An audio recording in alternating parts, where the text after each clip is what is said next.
नमस्कार मित्रांनो, वंदे मातरम. वास्तवावर बोलू काहीतरी या माझ्या शृंखलेमध्ये पुन्हा एकदा आपलं स्वागत. मी आपला मित्र राजेश वासंती साबाजी कडूसकर. मित्रांनो, देवेंद्र फडणवीस यांनी विधानसभेमध्ये जे अर्थसंकल्पीय भाषण केलं ना, त्याचं उत्तर देताना जे भाषण केलं त्यांनी, त्या भाषणामध्ये त्यांनी विरोधकांचे अगदी धागेच खोलले. विरोधकांना त्यांनी तोंडावर आपटलं असं म्हणायला हरकत नाही. त्यांनी वास्तव समोर मांडलं. कशा प्रकारे मांडलं, काय मांडलं हे जरा ऐका तुम्ही त्यांच्याच मुखातून. परवा जयंतरावांनी उल्लेख केला, जयंतराव गेले येत आहेत, त्यांनी उल्लेख केला की ज्या दिवशी मी अर्थसंकल्प मांडला त्या दिवशी तिथीप्रमाणे छत्रपती शिवाजी महाराजांची जयंती होती. तुम्ही त्याचा उल्लेख केला. खरं म्हणजे माझ्या भाषणाची सुरुवातच छत्रपती शिवरायांना नमन करून झाली. त्यामुळे हे सरकार तरी छत्रपती शिवाजी महाराज, छत्रपती संभाजी महाराज यांना कधी विसरूच शकत नाही, कारण ते होते म्हणून आम्ही आहोत, आमचं अस्तित्व आहे. आज अर्थसंकल्पावर चर्चा करताना काही मुद्दे मला सभागृहाच्या लक्षात आणायचे आहेत. कशा प्रकारे महाराष्ट्राची अर्थव्यवस्था विस्तारित होते हे अत्यंत महत्त्वाचं आहे. आज जगाच्या अर्थव्यवस्थांचा विचार आपण केला आणि महाराष्ट्र हे जर वेगळं राष्ट्र असतं तर जगाच्या अर्थव्यवस्थांमध्ये महाराष्ट्राची अर्थव्यवस्था जगातली 30वी सगळ्यात मोठी अर्थव्यवस्था राहिली असती. जर विचार केला तर पहिले 35 देशांचा जर आपण विचार केला तर आपण कुठल्या देशांना मागे टाकलाय? महाराष्ट्राने Austria, Thailand, Norway, Philippines, Vietnam, Bangladesh या सगळ्या देशांपेक्षा आपली अर्थव्यवस्था मोठी झाली आहे. आणि जर आपण आपला ग्रोथ रेट सस्टेन करू शकलो तर पुढच्या 2 ते 3 वर्षात UAE आणि सिंगापूर या देशांच्या अर्थव्यवस्थेला देखील आपण मागे टाकू. आपला विस्तार त्यांच्यापेक्षा देखील मोठा होईल. आपण या ठिकाणी जर बघितलं तर आपली ग्रोथ कशी आहे तर जयंतराव 2013-14 साल एक बेस इयर म्हणून मी म्हणतो, असं काही कंपॅरिझन नाही, 10 वर्षाचं काहीतरी थोडं आपलं सांगायचं म्हणून. तर 13-14 साली एकूण आपला जो GSDP किंवा GDP होता राज्याचा तो 16 लाख कोटी होता. 10 वर्षामध्ये 16 लाख कोटी महाराष्ट्र निर्माण झाल्यापासून तर 2013-14 पर्यंतचा महाराष्ट्राचा GSDP 16 लाख कोटी आणि गेल्या 10 वर्षात आम्ही 16 लाख कोटीवरनं 51 लाख कोटी रुपयावर पोहोचलो. प्रभूसाहेब 3 पटींपेक्षा जास्त ही आपल्या अर्थव्यवस्थेचा विस्तार हा या ठिकाणी झालेला आपल्याला पाहायला मिळतोय. आणि सरत्या वर्षामध्ये देशाच्या GDP पेक्षा आपला GDP ग्रोथ हा जास्त आहे. आपण 7.9% या दराने विकसित झालो आहोत. हा स्थिर किमतीवर आहे. आणि चालू किमतीचा विचार आपण केला तर 10.4% या दराने महाराष्ट्राचा विकास दर आपल्याला त्या ठिकाणी पाहायला मिळतो. साधारणपणे राज्याचं दरडोई उत्पन्न देखील 3,17,800 रुपयावरनं 3,47,903 रुपये एवढं वाढलेलं दिसतं. या ठिकाणी असं म्हणतो की 3 लाख कोटीहून 10 लाख कोटीवर डेट झालं. आता जेव्हा आपलं उत्पन्न 16 लाख कोटी होतं तेव्हा आपल्यावरचं कर्ज जवळपास 3 लाख कोटी होतं. आज आपलं उत्पन्न 51 लाख कोटी आहे आणि आपलं कर्ज 9.32 लाख कोटी आहे.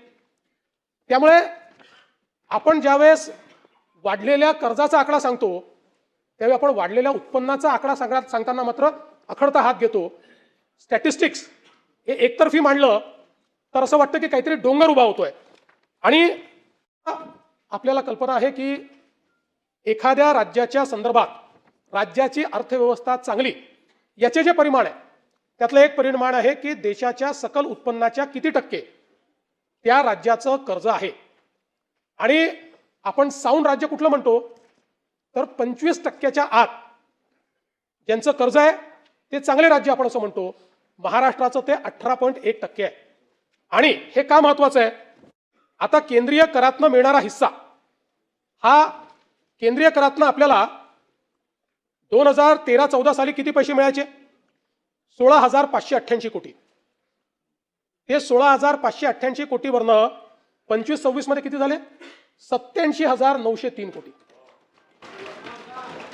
म्हणजे 5 पटीपेक्षा जास्त. 10 वर्षात 5 पटीपेक्षा जास्त. आनंद वाटतो की 16व्या वित्त आयोगाची जेव्हा 8 मेला बैठक झाली होती त्यावेळी आपण व्हर्टिकल डिव्होल्युशन मध्ये बदल करण्याची मागणी केली होती. आपल्याला माहिती आहे जयंतराव की गाडगिल मुखर्जी फॉर्म्युला हा आजही चाललेला आहे. इन्कम डिस्टंट मेथड जो त्या काळात आला तो इन्कम डिस्टंट मेथड. महाराष्ट्रासारख्या राज्याला ज्याचा जीडीपी जास्त आहे त्याला त्याचं नुकसान आहे. पण आता देशाचा विचार करता सगळ्या सरकारांनी इन्कम डिस्टंट मेथडच त्या ठिकाणी कायम ठेवला. फक्त त्याच्यावर जीडीपीला देणारे मार्क्स हे थोडे थोडे कमी होत गेले, त्याचा आपल्याला फायदा मिळाला. आता आपण यामध्ये कामगिरी आणि कार्यक्षमता हॉरिझॉन्टल डिव्होल्युशन अशी मागणी केली होती. ती आपली मागणी केंद्र सरकारने स्वीकारली आणि त्यामुळे 90,000 कोटी रुपयाचा फायदा आता आपल्याला या माध्यमातून होणार आहे. केंद्र सरकारच्या माध्यमातून आपल्याला ते पैसे आपल्याला या ठिकाणी मिळणार आहे. आता केंद्र सरकारकडनं जे सहाय्यक अनुदाने मिळतात त्याचाही विचार केला तर 13-14 साली ही सहाय्यक अनुदाने 13,241 कोटी मिळायची. 13,241 ती आता झाली 68,000 कोटी रुपये वार्षिक. म्हणजे हे पण जवळपास 5 पट या ठिकाणी त्याच्यात वाढ झाली आहे. की एखाद्या अर्थव्यवस्थेकडे पाहत असताना डेट जीडीपी रेशिओ सोबत राजकोषीय तूट ही 3% आत असली पाहिजे असं आपण या ठिकाणी म्हणतो. FRBM ऍक्टनी पण ते सांगितलेलं आहे. आपण जेवढी मोठी राज्य आहेत त्या सगळ्या राज्यांचं बघा.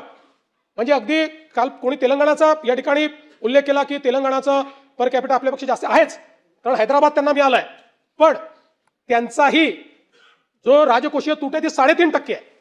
3%च्या आत नाही आहे. महाराष्ट्राने लाडकी बहीण योजना चालवली, शेतकऱ्यांना मोफत वीज दिली, हे सगळं करूनही राजकोषीय तूट आपली 2.78% आहे, 3%च्या आत आहे.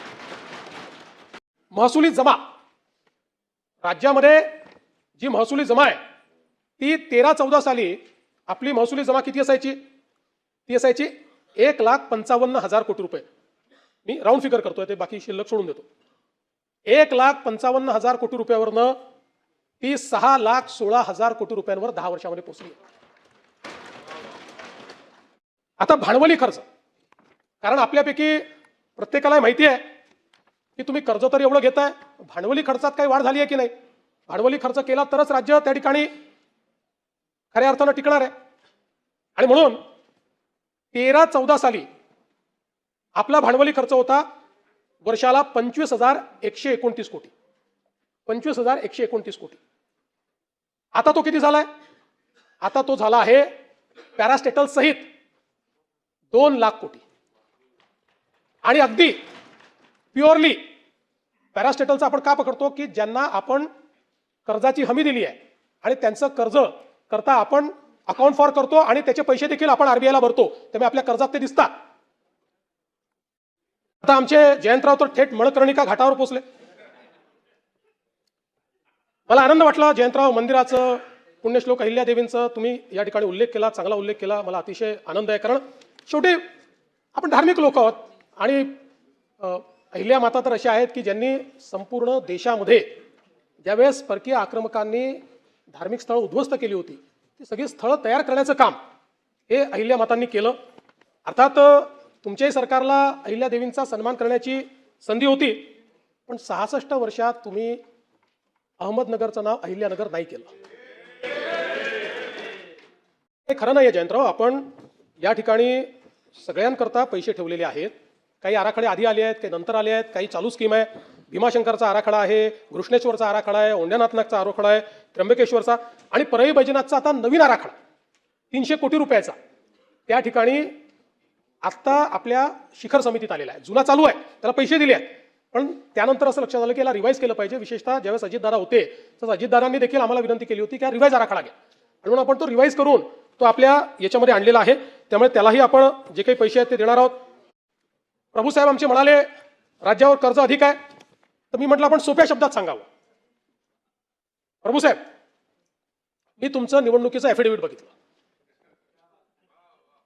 तुमच्या निवडणुकीच्या ॲफिडेव्हिटमध्ये तुमची संपत्ती 14 कोटी आहे आणि तुमच्यावर दायित्व म्हणजे कर्जच म्हणू त्याला हे 3,54,00,000 आहे. आता हे दायित्वाचा विचार केला तर तुमच्यावर दायित्व किती आहे? 25.28% आणि महाराष्ट्रावर 18%. आता या दायित्वाने मला सांगा, तुम्ही कर्जबाजारी होणार का? तुम्हाला नादारी घोषित करावी लागणार का? नाहीच, शक्यच नाही आहे. अरे आमच्यासारखे मित्र आहेत तुमच्यासोबत, काय चिंता करता? पण नाहीच. ऐकलं का मित्रांनो? देवेंद्र फडणवीस यांनी केलेले ते भाषण मुद्देसूद, वास्तववादी, अगळपगळ काही नव्हतं त्याच्यात.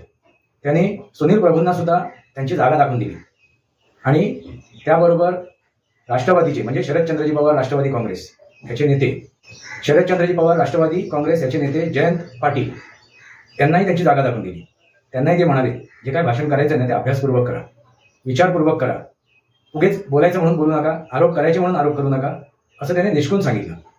तुम्ही ज्येष्ठ नेते आहात, या सभागृहामध्ये ज्येष्ठ नेते आहात, तर त्या ज्येष्ठतेचा कुठेतरी अशा प्रकारे प्रदर्शन करू नका की तुम्ही तोंडावर पडाल.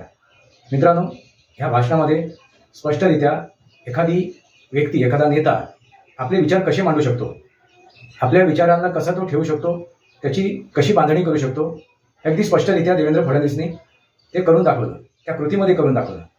आणि हीच अपेक्षा प्रत्येक नेत्याची आहे. ह्या प्रत्येक नेत्यांकडून हीच अपेक्षा आहे की ह्याच प्रकारे त्यांनी आपली मतं मांडायला पाहिजेत, आपले विचार मांडायला पाहिजेत, आपले वक्तव्य करायला पाहिजे. नाहीतर अगळपगळ काहीतरी बोलणं, टोमणे मारणं, हा जो प्रकार चालतो, या प्रकारामुळे ना विधानसभेमध्ये, विधान भवनामध्ये किंवा संसदेमध्ये कुठलेही प्रश्न सुटत नाहीत. उलट त्या प्रश्नांवरती गदारोळ घालून काय होते, तर ती वेळ, तो करोडोचा पैसा ज्या विधानसभेमध्ये, विधान भवनामध्ये किंवा संसदेमध्ये खर्च केला जातो, तो मातीच मिळतो. मला हेच तुमच्या लक्षात आणून द्यायचं होतं. लक्षात आलं का मित्रांनो? हेच ते वास्तव आहे.